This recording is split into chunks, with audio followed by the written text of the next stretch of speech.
Dia berbangga kalau dia syahid. Dapat kami menziarah syuhada Uhud. Syuhada Uhud ni apa tuan-tuan?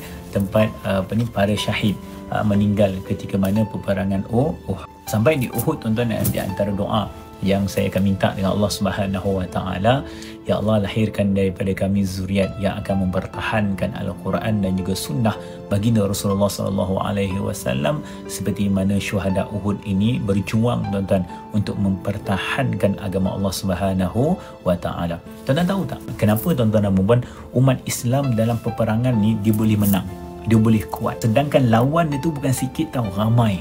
Kenapa dia orang boleh tuan-tuan menang? Sebab apa tuan-tuan? Niat kedua-dua kumpulan ini berbeza. Orang kafir, dia pergi berperang tuan-tuan, dia nak menang. Dia takut mati.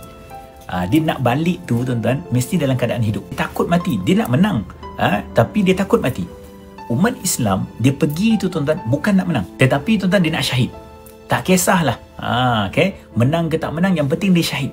Dan dia berbangga kalau dia syahid. Itu kuatnya tuan-tuan umat Islam.